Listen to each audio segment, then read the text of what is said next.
class. Pretty excited that these are two of the instructors that go around the U.S. and two of my good friends, and they are way funnier and better looking than me, which is problems in itself. Funnier, better looking.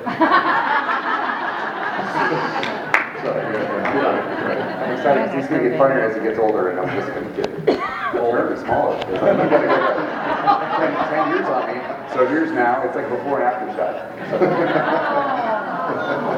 I know there's going to be a bunch of those, though, so you might as well get the laughter out now, because we don't really pull any punches. Hey, touch of gray, I'm trying to introduce everybody. Let's get it straight, it's silver, folks. Gray isn't worth anything. Silver's worth a ton of money right now, but it's still Hey, if you guys want to reach out to us at all, of course, find us on Twitter. That's the cool, techy way to do it. Let's go through the stats, Chad. Absolutely, Ben. You know, let's start with this real important, serious stat. We talk about this one all the time. It's that 88% of home buyers use the internet in their home search in 2011, according to NAR. That's National Association of Realtors. Just making sure that everybody's in the right room. Okay, so just so you know, 88% of home buyers use the internet for their home search. The other 12% lived in Colorado. Is there anybody here from Colorado? So we'll speak slower. There you go. Hey, on average, consumers spend 55 minutes a day on social media. Real estate agents spend, on average, how much? 55 hours a day. Like, Okay, and I don't know how many of you are the same age I am. Chris threw the age joke out there. I am 40. Is there anybody here older than me, or at least my age? 40 or older? The first email was sent 40 years ago. We're older than email. Oh. Yeah, just so you know, I didn't mean to bring it all down like that. We are older than email. These two are younger than email. It's been longer than them. Yes, maybe. Facebook wins 1 out of every 5 page views. That means 1 out of every 5 pages that everybody looks at on the internet is Facebook. Well, this is what I'm excited about. Yeah, that 57% of the Facebook population is female. That's what they do. or pretending to be female on their Facebook page. Yeah, you guys know what I'm talking about, right? You probably met at the Hilton Bar. Like my last trip to Vegas. That scarf, check underneath it. Now this She'll is- thank you later. This is a quote I put in here from Ben, because Ben really likes to share this one. So Ben, do you want to share this with everybody? Yeah, it turns out guys prefer photos of girls. Girls prefer photos of girls. Pretty much everybody prefers photos of girls. I mean, the amazing thing is that somebody got paid to do this study. And it wasn't one of us. All right, 28% of people check Facebook before they get out of bed every day. How many of you do it? Come on. How many of you just never log out of Facebook every day? Right? Okay. Just so you know. Now, Ben? Oh yeah, this is the true fact. Now, ladies, 6% of people use Facebook to stalk their ex. Let's ask how many of you have at one time checked out what your ex was up to? I got 2 hands from the same person. Everybody who didn't raise their hand, you're the ones who are being stalked. Yeah, you're the ex. So you can be the hunter or the hunter. You're liar. Good reason, you're liars. But it's happening. And just so you guys know, there was a football game that happened not too long ago, and during the last 3 minutes, there was an average of 10,000 tweets per second. Wow. 10,000 tweets per second, and here's the interesting statistic that I didn't put up there about the Super Bowl when I was compiling this. Do you know the #1 celebrity that got tweeted the most during the Super Bowl? It was not Madonna. It was not one of the athletes. It was the man in his underwear. Beckham. David Beckham got the most tweets during the Super Bowl. Wow. Just so you guys know. And Chris's team lost. Just so you know. Giants, thank you for everybody. Ben, let's talk about this different kind of shift, because now we're talking about this stuff. We gave you some fun, interesting facts, but there has been a clear shift in how communication has happened. I don't want to talk about the slide, you made it. You don't want to talk about slide I made. All right, so in 1930 it was all about the postal mail. Those people were sending things. When was the last time some of you actually remembered writing a letter, putting a stamp on it that wasn't a bill? Or from the law offices of. Right, or from the law. Then we went to the home telephone. We heard Chris Gardner talk about it today. I actually used to have a dial that went this way. For those of you that are too young to know, you just push your phones and that does it all for you. We moved to pagers. Chris, we did check. This convention center is pager friendly. Just so you know. It'll be good for my breakout session tomorrow. You guys want to be there? Pagers and faxes? Now we know the four. Eat it up, Fire Marshal. I know you're they're out there. Standing room only. Now, the key thing to note from this slide, if you're looking at it, is you'll notice that from 1930, it took 30 years to get to the telephone. You'll notice that it took 35 years to get to pagers. Notice how quickly we then went from pagers to websites to emails to cell phones to text to social media. It is growing at an exponential rate, the forms of communication. And like Ben likes to remind us all the time, is you've got to make sure that you're communicating with people the way they want to be communicated with. How many of you have teens or pre-teen children in your life, in your family? How many of them answer you when you call them? How many of them answer you when you text them? Right. You've got to use communication, and this is a lot of stuff we talk about in Bold Tech, making sure you're understanding your client's form of communication. I mean, how quick is it actually changing? Because one of the biggest stats on it, what's the largest growing market segment on Facebook right now? Anybody know? That's right, women over 55. The biggest shrinking demographic on there are children between 12 and 17. So if mom's coming to the party, kids are leaving. Which means it's about to become a much better party. Mom, time to go. So we got, you guys may not know this, so I get to talk about it, guys. You know, Chad was listing 25, 30 properties a month as a listing agent in Las Vegas. Chris was running a big online real estate company before I bribed him to come over to Keller Williams. Both of them have a whole lot of experience, but right now they have to shut up for a few minutes because I'm going to talk about building the team models for the internet-related business. We talked a little bit about this earlier. I'm going to go through this pretty fast, and then Chad and Chris are going to dive into social media, search engines, and time permitting, they're going to talk about lead conversion, what to say, how to say it, how many times to say it, what to send by email, and so on. So, you know, Gary Keller's always taught us that we start out with an admin.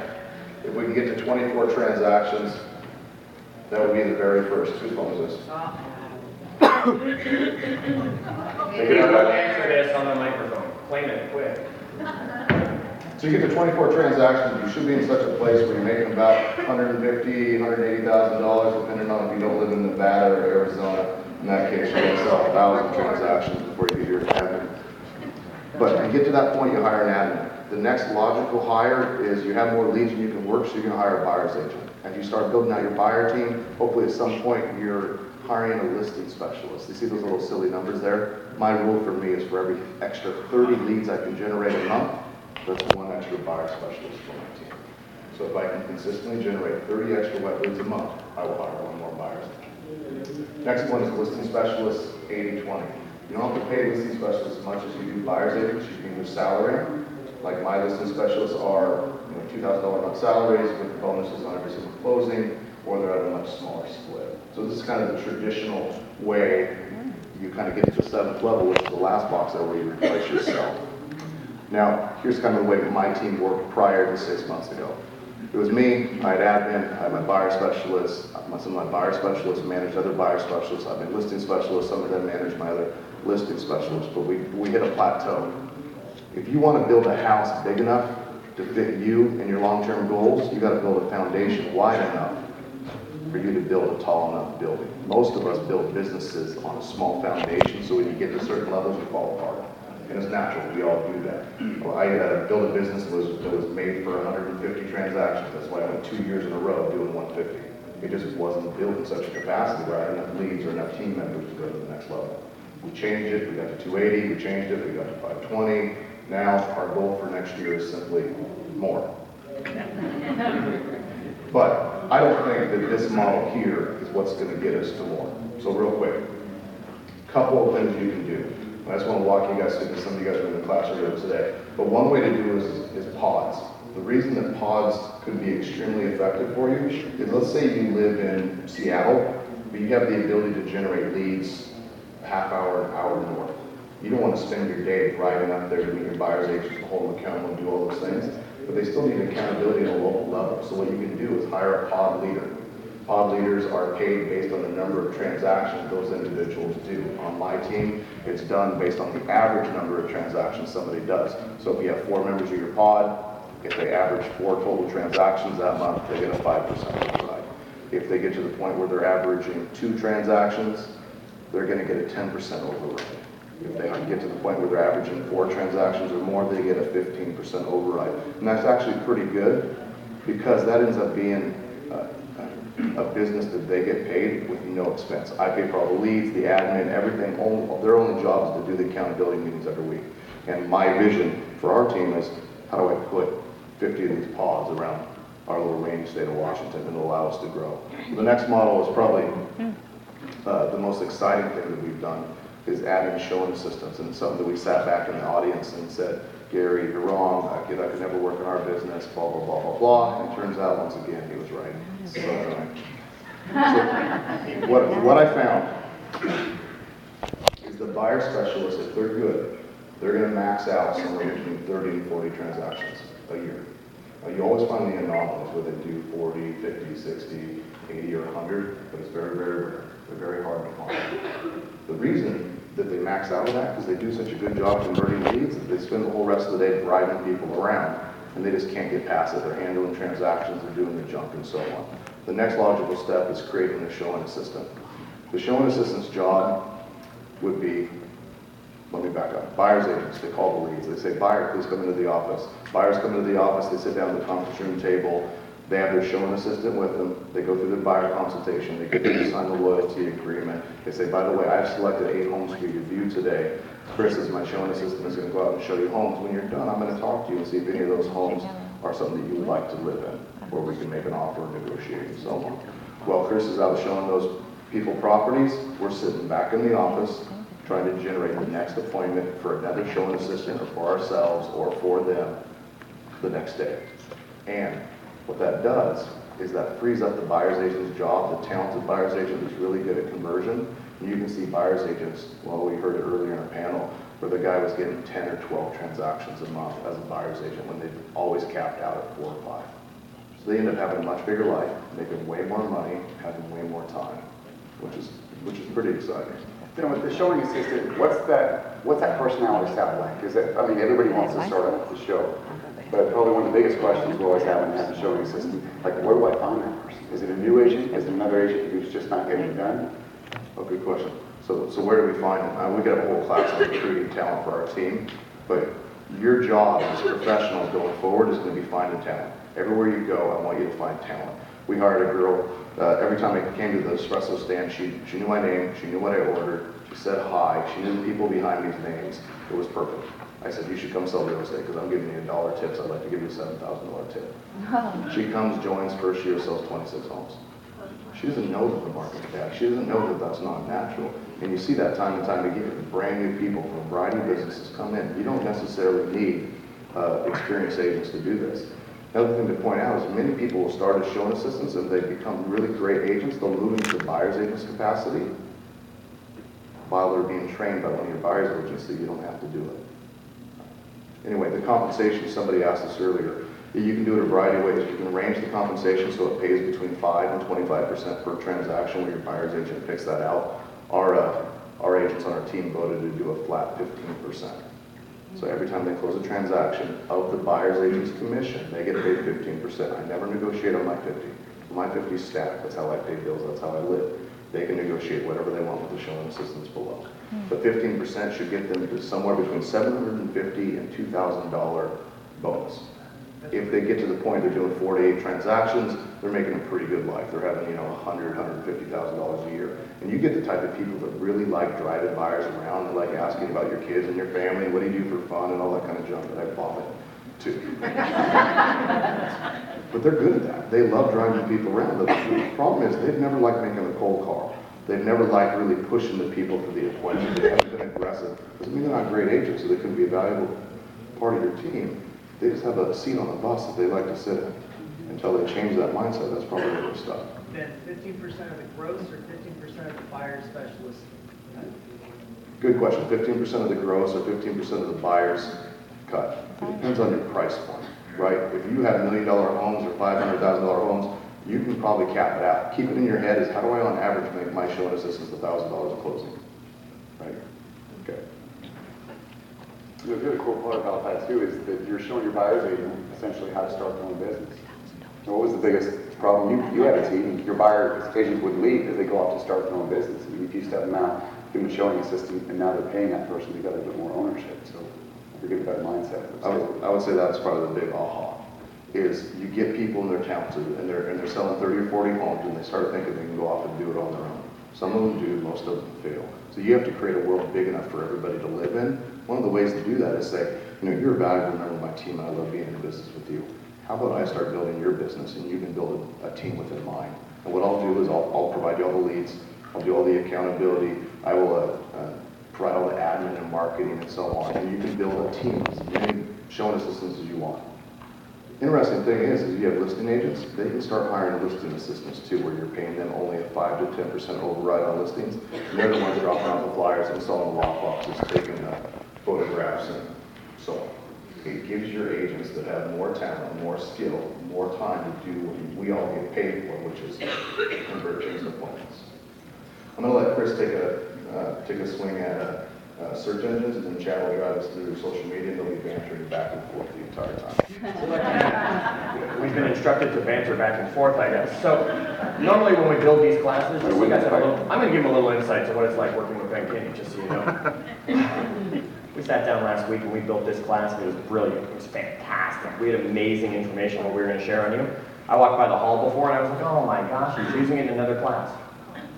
It's like he stole our stuff that we were working with and he used it in another class on us. You stole it from me. Of course I stole it from you, because I'm a smart man like that. I It's know still what to from do. public people, it's called research, it's not necessarily stealing. Right, yeah, it's just repurposing, right? Is that how we put it all together? So, $25 never sounds so good. Who is that?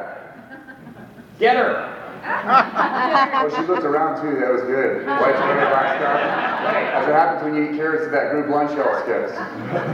Red Lobster going. Absolutely. So when we talk about bold tech, what we're talking about is this program that's traveling the country. And one of the things we definitely talk about is search engine. Now, Chris, we were just up here about an hour and a half ago, and we were talking about search engine optimization.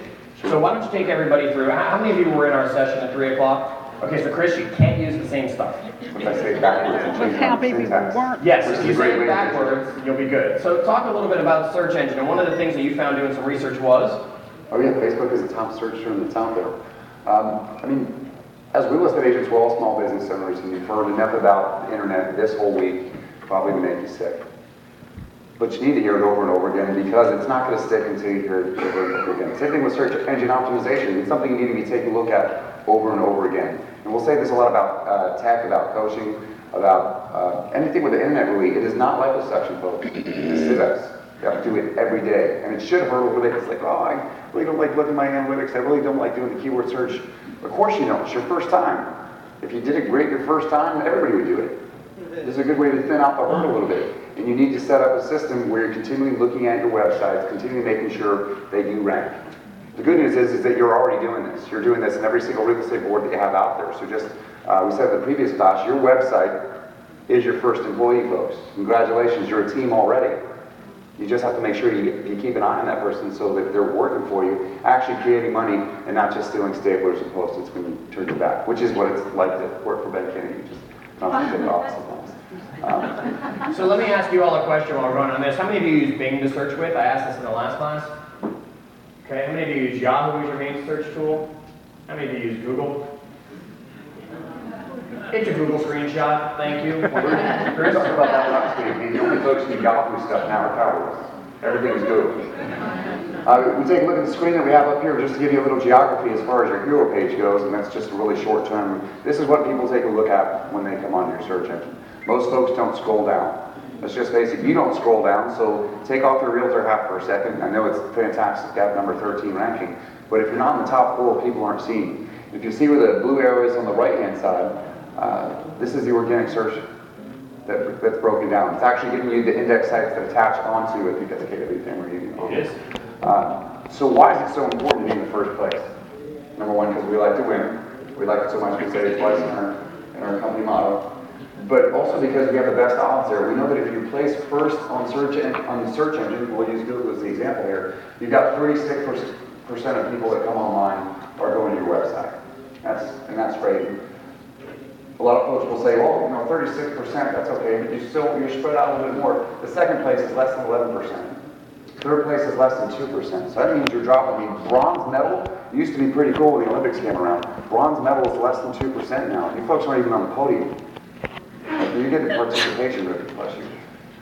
So the idea is you want to hit that top percentage so you're getting more click-throughs, because if they don't click on the first link, Chad, where are they going? Are they going to number 2 or 3? No, what they actually do is they change the search term.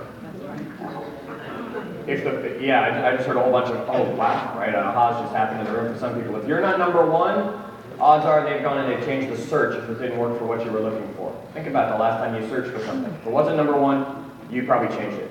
Now Chris, one of the things that Google does really well is it's not just that we can search for a generic term and see what comes up. There's all these different features that we can search for while we're looking on the side of the screen when we're on Google. Don't open your computer and go to Google right now. Just stay here with us as we're doing this. Tell them a little bit about some of those options and how they can take advantage of using these things. Well, thanks. And you're right, if you open your laptop right now, there are enough folks on the internet, your laptop would actually work slower than Chad does. If you want to take a look at this list over here, I got a couple different options that are up there. There's everything. There's images, there are maps. It's getting pretty well, they're serving to the hyper-local community that's online as well. And if you folks have been paying attention to the news a little bit more, you know that they put out Google Plus in the last, exactly, it's a perfect question. Google Plus probably went over as well as bringing new kids on the block back. Yeah, there are a bunch of ladies in the audience, you guys remember. But what they've done is they've changed around the algorithm a little bit. And those of you, like myself, who have a Gmail account, if you go on Google while you're logged into Gmail, well, suddenly the algorithm of what's popular is completely changed. What comes up on top isn't just every picture in the world of Bellingham waterfront houses. Now it pulls up all my friends who are my Google Plus circles. It pulls up their pictures immediately first. It pulls up not just, if I'm looking for website design, it doesn't just pull up the best guy that's out there. It pulls up everybody that I know if it's Google Plus the website. So basically, Google is just monetized nepotism. Look at the top of the screen there for a second. Aaron, would you put your hand up for everyone so they can all see you? Hey, Aaron, how's it going? Okay. When I searched for Keller Williams family reunion, my friend Aaron has said something about it recently. That's his picture on the top of the screen. If you know who Chris Smith is, that's his picture on the top of the screen. It's telling me what my friends are talking about that I can click on to get personal search information. Google has decided they don't like Facebook. They're the only folks on the face of the earth that don't. Right, they don't have a Facebook account. Because they don't own it. Thank you very much. Because they don't own it. So they have decided to take Google Plus somewhere that Facebook can't go. And that is where Google can put it in the search results. Because Google controls it. It's their ball, it's their rules. So how does this affect you folks as real estate agents? I mean, this is awesome tech talk, but I need listings, I need sales. Well, we all know that the best referral out there is a third-party referral. Branding is when I say I'm great, marketing is when Chad says I'm great. If you'll take a look on this list on Google, you'll notice that Allison Crowe shared it, it'll happen eventually. Allison Crowe shared this on Blogger, so now I've got, not only am I looking at this great site, but this person's already said she's gone to it. If Allison likes it, it must be okay, now I'm going to click on there. So whatever sorted out they have in their head, they've already got that third-party referral. Can I go off topic? You guys okay if I bunny trail something for a second? It'd be the first time you did it and I didn't. I know, isn't that pretty impressive that I'm the one who's going off topic? I just want to point something out. Someone asked me in a session earlier about they wanted to get some business off the internet. How many of you would like to get some business off the internet or more? Okay, that was one of those leading questions. If your hand didn't go up, you can go. They said to me, Chad, I want to get some more business off the internet. Where should I start? There's so many different areas to focus on. And my question to them was, do you want to lead today or do you want to lead in a year? And that's an honest question. Some of you want business tomorrow, and some of you say, no, I want to be in business a year from now, so I want to focus on long-term results. Look at the screen for a second. Chris just mentioned Allison's blog. What year did she write that blog? 2008. She's still getting credit on Google for something she wrote in 2008. If you want business a year from now, blog. If you want business tomorrow, Craigslist. Right, Albie? That's right. That's right. That's a good point. What's the most popular question with social media right now? If you talk to somebody who's looking at money. How do I manage farm bill? That's internet money. Is what's the ROI? I mean, we're all in business. What's the ROI in social media? Is it measured in money? Probably not. It's measured in time. I mean, anything you write here in 2008, Chad was like 45. But that marketing is still going, so what kind of a dollar value can you put on something that's still around, and how much time did you invest in that blog? Maybe 30 minutes? Would you guys invest in a postcard campaign that was still going in 5 years? Shake your head, yeah, Yes. that's a good investment. And it's the same thing with their, that basically costs you nothing except for time. And more than likely, once you get good at it, you'll start to, outsource this to either your VA or somebody else in your staff. So let's take that and let's go social. And this is the stuff that we talk about in Bold Tech. We don't have an hour to do it all with Ben Kinney taking our time, right? We actually have all day to go through a lot of this stuff and bring you even more, including follow-up how-to webinars. So, Katie, wave. Everybody see Katie in the back of the room. When this session's over and you say, wow, Bold Tech, something I wish was in my region, that's the lady to talk to. She's the one that schedules where we're going to go, when we're going to go there. So I want you to honestly, get her. Okay? And say, we want Bold Tech to come to our region, because she's going to then go to your regional leadership if they're not sitting here in the room with you and say, your agents are asking for this to come. We're going to do 40 of them this year. We've already done 4. Someone quick, math. Chris isn't good at it. 36 left. 32 it is. If you want Bold Tech to be in your region and be one of those 36, and I got to tell you, the next 2, 4, 6 are already booked. So quick, if someone else wants to do more math. 30, you guys are really good at this. 22. Like bingo. That's why he's coach. So let's talk about social a little bit, Chris, because everybody here has a Twitter account. Yes? Who has a Twitter account? Who has a Google Plus account? Who has a Facebook account? All right, yeah, a lot more hands. Who's on Pinterest? Who has any idea what they're doing on Pinterest? You all lie. No, it's the college scrapbookers. Yeah, right, yeah. You all lie, because we are still figuring out what you're doing on Pinterest. We'll let you know what you're doing once we got it figured out for you. Let's talk about social media and look at Ben's cute puppy. Oh, come on. Let's talk about social media, and let's look at Ben's cute puppy. Oh, that's better. You gotta have the awe moment in every session. That's Ben's dog Tapo, and Ben used it as his cover photo. How many of you, I'm sorry, say it again? I said that dog's stuffed, by the way, but they all appreciate it. He's not stuffed yet. How many of you, each one of them, how many of you recognize this screen?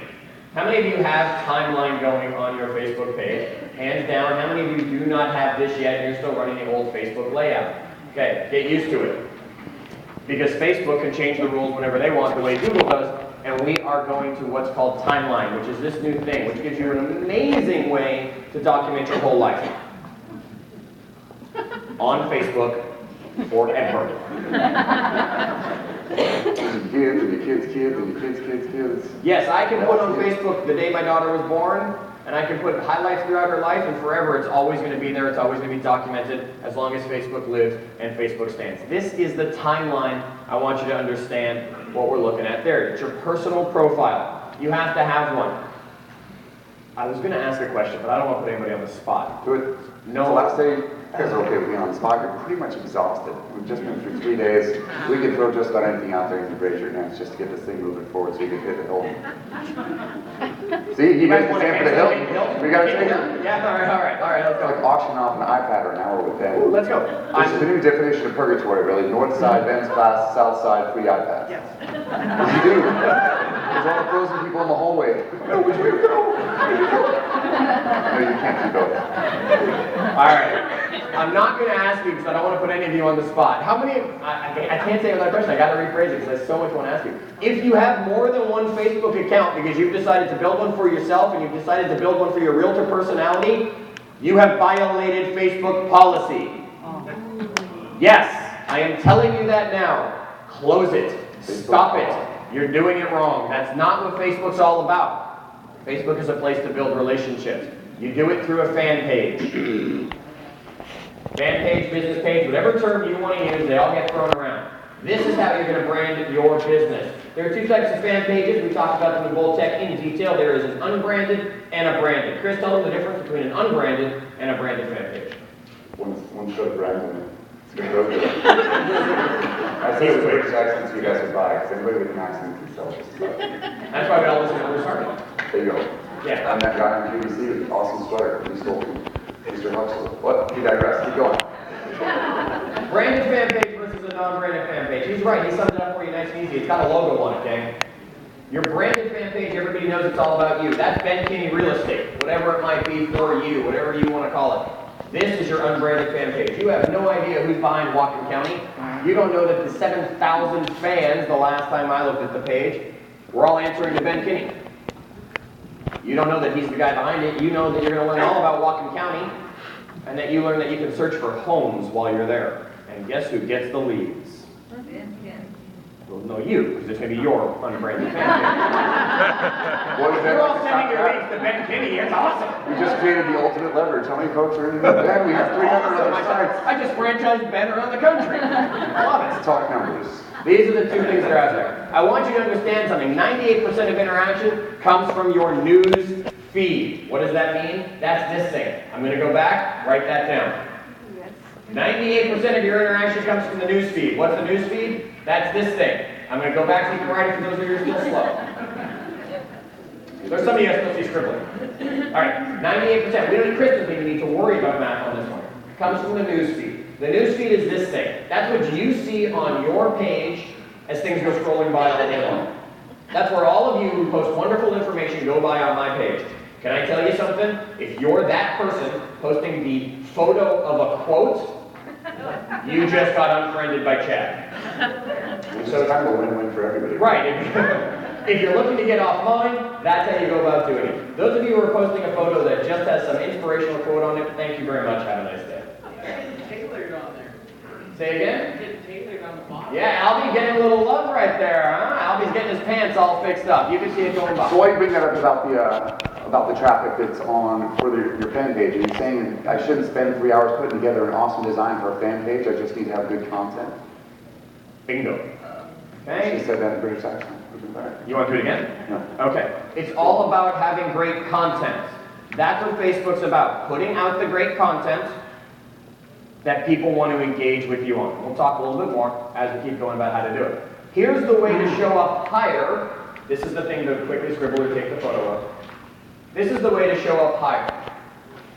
There's something called edge rank. Has anybody heard the term edge rank? Can anybody explain edge rank? Because if there's a hand up, you can come up here and do it. 'Cause I'm still working on figuring out edge rank. Basically, popularity, good friends, time. There you go. Okay? It's content type, it's how many people are engaging and more likely to engage with, and how long since you made the posting. Basically what edge rank comes down to is Facebook has decided who's important to you. I want you to think about that again. Facebook has decided who's important to you by what's going on Facebook. That's how you don't see some of the things that Chris posts because Facebook doesn't believe that you think Chris is that important, even if you do. I'm okay with it. Or because you've hit unsubscribe like I have. Those are the two reasons you don't see it. Here are the most popular things according to Facebook. They think if you're posting a photo, which is why everybody went around and started posting photos of inspirational quotes, that it's a more powerful piece of content. Then video. Do you know why photos and videos usually rank higher? I'm going to tell you, this was one of those leading questions. Because you're probably more excited when you're posting a photo or a video. There's probably something that was worth it that you took a photo of or you're making a video of. That's why Facebook ranks it higher. You can then see text. That's the normal stuff you talk about. Notice where links are for all of you who keep posting all day long. Go to my website, go to my website, go to my website. Facebook pushes you way down. And then audio. Nobody wants to just click on something on Facebook and listen to you talk. You know, a couple interesting points about that. Why is that so important? When we did the class earlier on search engines you should choose, we often don't think about Facebook as a search engine. But it's this one place where all your information is. I mean, think of all the photos that you folks have taken. Do you download them on your desktop anymore so you can keep them forever? Probably not. You probably upload them onto Facebook. So they're there forever. I mean, everything we're doing right now is on Facebook. I think the stat was we spent 44 billion minutes on Facebook last August. And we put as many photos on Facebook, I think in August where my stats were from. If you put it out a little 4-inch by 4-inch Polaroid, in a month it would go around the earth 36 times. And that's just in a month. That's where all your content's going. So all those pictures you took here at family reunion should be going where? Facebook. All right. Here are times of day to be on Facebook. Notice as you look at the graph, there's a big dip right here at the beginning. Guys, that's 1 a.m. Anything being posted on Facebook at 1 a.m., it means you're probably at the Hilton lobby still going. You should not be posting. I'm still working on an app that is a breathalyzer app. We'll hold back all postings and ask you 5 minutes later, did you really mean to post it? Notice the most popular time of day for posting. 9 a.m. Eastern. That's everybody getting to work and getting to their computer. Because they don't have one at home or they can't tell their wife what they're doing, so they get to work and then they post under their assumed name as a woman. Tell it rising between 6 a.m. and 8 a.m. Yes, it's huge, Chris. It spikes like crazy, the rise that's going up right now. You say people are planning their day between 6 o'clock and 8 a.m. So as a real estate agent, because we always want to drill this back down to how this affects your sales, if I'm going to put something together, maybe putting what I'm doing on Facebook between 6 and 8 a.m. is a good idea. Not open houses, by the way. That's the other whipping boy pinata that we're going to hit on. If you put your open house on Facebook, stop. Please stop. But put what you're doing on Facebook so that people not only know that you're in real estate, but you do more than two things, which is hold open houses and drink coffee. Because that's what most of the globe thinks that real estate agents do. Let them know you're taking a buyer out for about 2 hours who's already been pre-approved to take a look at 3 of the top properties that are out there. What's Chris doing today? Well, now I have his job description and a couple qualifications of what a buyer needs to do before they get in my car. And like Chris is saying, start the day, what's going on through that day. Notice that it then drops off after 9 a.m. throughout the whole day. These people actually go to work. They actually pay attention to their jobs for a little while. Notice when the next peak is. We call that the wine hour. They've finished dinner and they're having their glass of wine and they're on Facebook. Their kids are watching, I don't know, Dora the Explorer or whatever they're watching nowadays. My daughter's 11 now. Sometimes iCarly. iCarly, oh, that's what my daughter's watching. So Wisdoms of Waverly Place. stop with the TV right now. It goes back. You can see when the second peak happens online. People are going back on the computer after dinner in the evening. That's your day wrap up. These are the times to hit Facebook. Focus on your lead generation from 9 to 11 like you should be. Post, get off it, get to work. Can I be any more ID on that one? Post, get off it, get to work. Okay, let me just remind you of that one more time. Hey, should we post? I'm glad you got it while I was staring out of my phone. You've got 4 E's. Not a carnation. This is the thing to write down. 4 E's. Every posting that you do on Facebook should have one of these 4 E's. If you can hit on all 4 E's, congratulations. You are a rock star. Do any of these say open house with an E in it? No. Do any of these say your property? No. That's not what people want to really see or hear. We're tuning you out. You become vanilla, background noise. You become that little machine beside the bed that just plays like whale songs when I can't sleep at night. I want that machine. No, I'll give you that machine. I mean, enlightening, entertaining, enriching, educational. It sounds like you almost have a plan for when you go online. It sounds like you have an internet marketing strategy or a social media strategy. Which, folks, if we're in business, if we're on social media, put together a plan. We've used the grocery shopping analogy a bunch of different times. You know, folks all know what happens if you stop by a grocery market. You have no plan, you're starving, and you basically just, your house has macaroni and cheese and hot sauce in the fridge. So you go in there with absolutely no plan. You buy everything. And it takes you 3 hours because you don't really have an order, and then you get up to the checkout line. You don't clip coupons because what the heck are coupons? Nobody's bought a newspaper since Chad was in high school. And then you get home and nothing goes together because you haven't actually put together a recipe. And by the way, you spent $300 or $400 over because you didn't look for the best possible deal.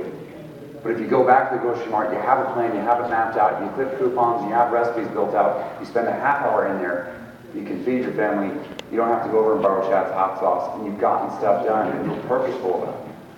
And that's one of the biggest things. That's one of the biggest things we touch on in Bold Tech is go in there with a purpose. You can do it. You don't have to spend all day on Facebook. You have to spend every day on Facebook. Okay, there's your tweet. I stole that. That's I okay. still want my tweet back. You don't have to spend all day on Facebook. You have to spend every day. So except for Albie, everybody got that. Good. Albie was busy tweeting it. So every post that you've got, you want to have one of these 4 in it. So our session up here, hopefully we've been enlightening on some of the things. Hopefully we've been slightly entertaining. We got rid of Ben, right? So now we're entertaining. Okay? Hopefully we've been enriching. We've brought you something that made it all worth it. And clearly we've been educational. Right? Clearly. Right? Okay, I'm just trying to make it. Oh, we're not done. Thank you, though. We'll applaud out through that room later if you want, like we did before, for those of you who were here. I still don't know who was over there. Ryan, who was over there that we mocked? Was it you over there teaching that we were applauding? No? Okay. If you want to also know what's going on Twitter, because Twitter is starting to take over. Twitter is not about you walking your dog or eating a peanut butter and jelly sandwich. You can use a site called search.twitter.com. Chris, let me ask you a question. If you were to open your door to get the newspaper that still shows up at your house, because I know you still read the comics on the weekend. That Marmaduke is crazy, y'all. And let's say that somebody's walking their dog and they go walking right past you at your front door and they scream out, "Hey, I'm thinking about buying a new house." Would that be good or would that be bad for you? I think that'd be good, depending on what they were wearing, or what I was wearing. Would it really matter? I mean, honestly? No? Okay, it really wouldn't matter as much. Search.twitter.com is going to give you guys the opportunity to listen to what's being said on Twitter. This is going to give you that opportunity to hear when people are saying things, and you can find certain terms that are being used. You can watch for people that are out there. So I did a quick little search on search.twitter.com for people that were moving to Orlando. The first one that came up, Trey said, "Moving to Orlando today. Bye." Okay? The second one says, "Almost makes you reconsider your moving to Orlando." Almost. It's a good third day. And let's look at the third one here. She says, "I'm getting an iPhone today," which we love, okay? "But no, sir, I'm from Tampa. I plan on moving to Orlando this year." 33 touch. How many agents are here from Orlando? You better contact her. Okay? This person has raised their hand and said, "I'm moving to Orlando," because I searched for it on search.twitter.com. That's a tool you want to have in your arsenal. Chris, what do you want to say about Twitter? Now, how many folks in here actually use Twitter? So sort of actually a really good answer, because a lot of us really aren't sure of what we're supposed to use it for. Again, being purposeful about it is going on there and understanding that this is basically a feed of all the stock prices that are out there. Twitter is a stock feed of information. Now, if I'm trading commodities, do I care what's going on in the orange juice world? Probably not. So I'm going to create a list of all the folks that are trading commodities with me. I'm going to create a list of all people who use the term moving to or relocating or military base or whatever and put them in a particular list. And that's going to be part of my strategy. So when I take a look at Twitter, it should be overwhelming if I'm trying to learn everything. But just like we're real estate agents, you're either a buyer's agent or a listing agent. Just like real estate agents, you either specialize in first-time home buyers or REO property. So why would you try to be awesome at everything? You're going to be exhausted, and you're going to be tired, and you're going to be 20% at everything you try and do. So when you go on Twitter, when you go on any of these social media avenues, make sure you pick out what you're there for, and then just do that 100%. Same thing with Twitter. All right. We were going to talk some lead conversion, and then we were going to... Lead conversion. And we were going to talk lead conversion, not lead conversion, lead conversion. Carry. Internet leads are very different from those of an open house. Those of Sphere. Hi, Mom. No, I was talking to my mom. She's sitting beside you. She subcontracted me. Good camera. Lead conversion online is very different. We want you to understand that. You're going to have a lot of people coming to your website with the traffic that Bold Tech is going to help you generate. Please understand, Chris, what's a good conversion for online conversion rates? You know, usually starting at about 5% up to 15%.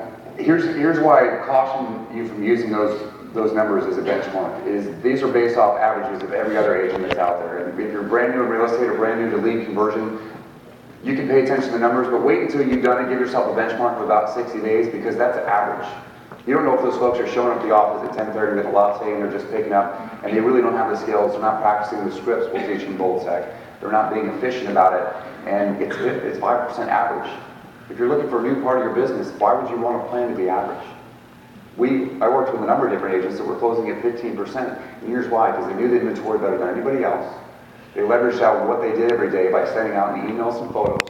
They were extremely efficient with sending out information through every possible communication avenue that was out there based on that particular client, like video, email, or text, or Facebook, or I think Friendster was even around back then. So you can get up to 15 or 20%. The hurdle is if you hear 5%, you stop trying. The hurdle is if you contact 100 people and you convert 5 of them, you think you're done. Get 15 or 20. But no, if you're doing less than 5, you're not getting it done. You need to take a look at your analytics and take a look at your scripts and your follow plan and get to work at 8. That's where everybody else works. Otherwise, you're fired. I just fired everybody. That was awesome. Right. That's pretty awesome. You just fired everyone all at once, because I'm going to guess half of them don't actually get to work by 8. All right. Third place. How many of you went to a video session so far? Okay. We talk about video during Bold Tech as well. Now, it's one of those things you need to hear again and again. Chris, can you share the quote about video that you shared in the last session that we did before I go on and talk about video? Sure. It's for the folks who kind of staying away from doing video because you say that you don't like the way that you look or you don't like the way that you sound in video. The hurdle is that's the way you look and sound in real life. like actually, that's like saying, you know, I really don't care for my fingerprints. Used Think to about it. having some work done. And it doesn't count. Just own it and understand that, you know, one of the best parts about video is while you're learning, don't not post that stuff and leave it there on your SD card until you get it right. Post all that stuff. In the last 5 or 6 years, the most popular films out there, the best part about it, Chad, you want to fill us one in? What's your favorite part of all the movies in the last 10 years? Outtakes. Outtakes. People love to see bloopers. America's Funniest Home Videos has been one of the most popular shows because people get hit with wiffle ball bats, but also it allows you to see other people are human. And the people that are buying from you are looking to interact with you and build a relationship and say, hey, that person's like I am. Now, how much rapport are you building if you get on there and you're basically sitting on a couch and you've got this gleaming star coming from your teeth and everything's scripted? And it's 6 minutes. It's the most boring 6 minutes of your life because they have a tie like Chad's tie on there.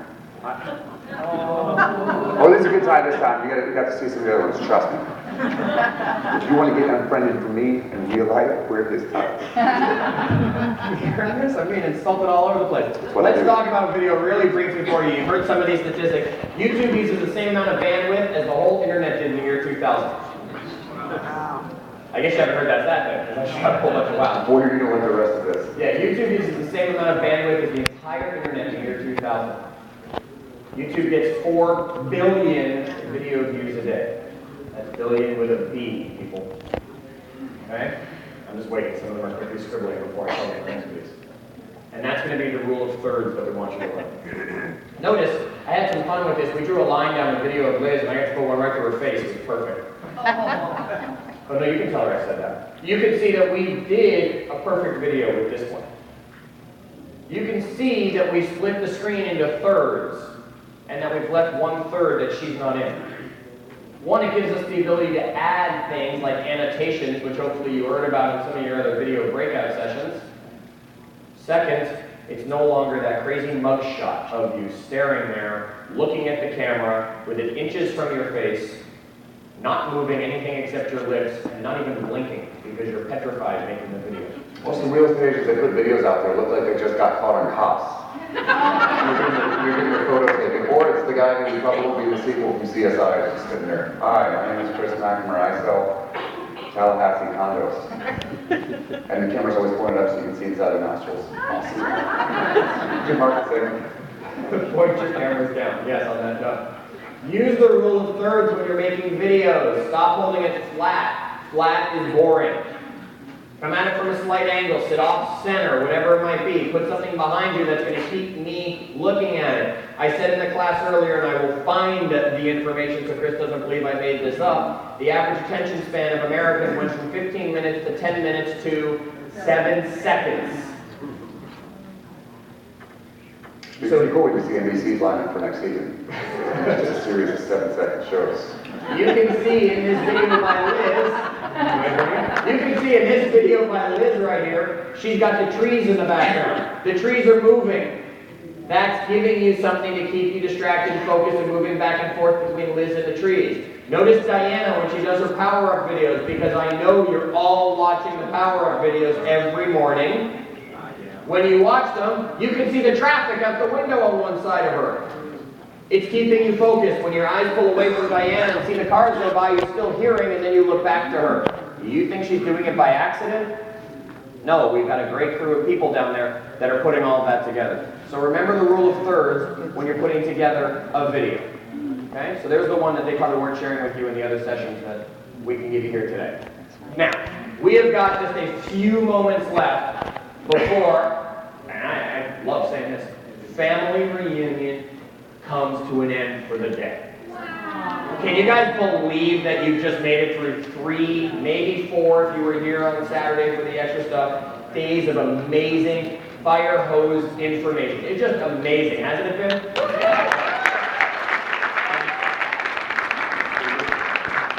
Of course, it's not over, because tomorrow we have, the inspirational brunch that I for years have been saying we need to have sponsored by Kleenex. They have not gotten that put together. Here's what I want to say about family reunion before we open it up for any questions that you guys have. First of all, remember, if you want bold text to come to your region, you want to find Katie. I believe she stepped. It's Kosich, K-O-S-I-C-H. It is? Did you say something?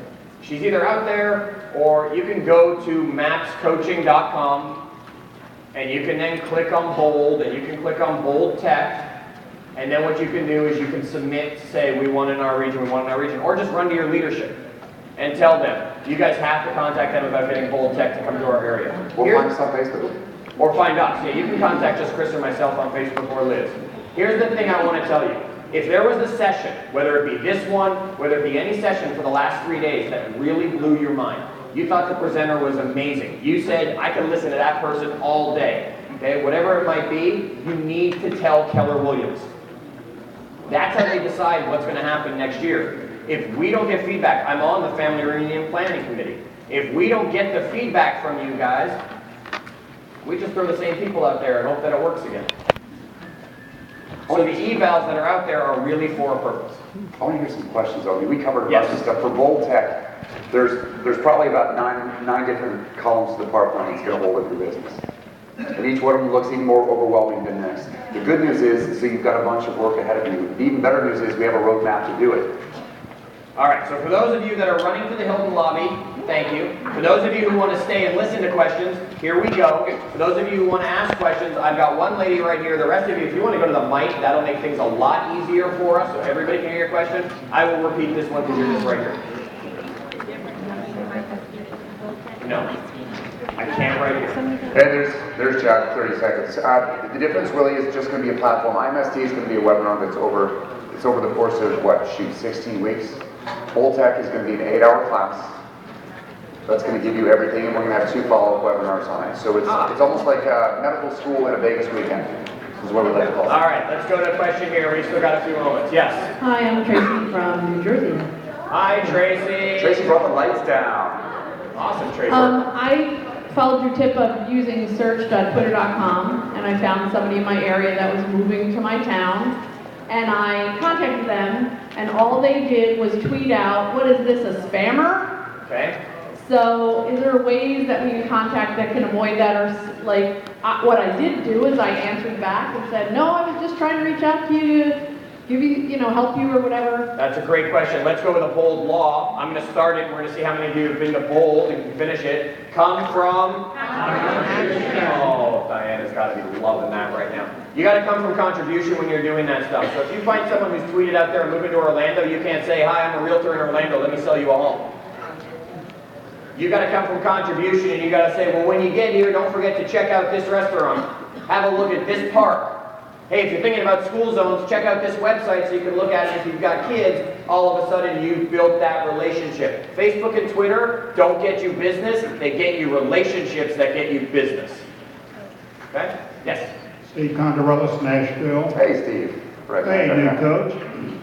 I'm scared to death of you, especially after We've only just begun, buddy. He's got me doing 25 calls a day for the next week. He's already told me I'm 2 days late, so I'm in trouble. Word. What does bold cost? What does bold cost? And is it a good recruiting tool for those kids that we want to come when you guys come to Nashville? All right, so you want to tell them the cost, and I'll tell them the recruiting answer to that? What do you vote?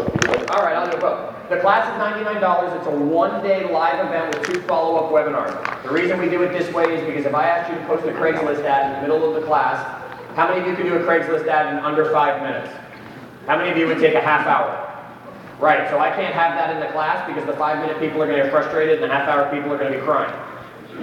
So we send you home for homework for that, and then we bring you back for a webinar. It's not like Bold that you got to keep showing up every week. We do it via webinar, and the only way you get into that webinar is in your office. Your team leader has the webinar. You have to do your homework to show up. So to answer the question about recruiting, did you hear what I just said? To do the follow-up webinar, they have to come in the office and meet the team leader for that follow-up. So that's a pretty good tool, yeah. Yeah, I'm a team leader, so I really like that catch when I put that together. So yes, bring your recruits. Rick. Chris, just want to say you did a great job. Thanks, sir. You're the best. And on that note, thanks for coming.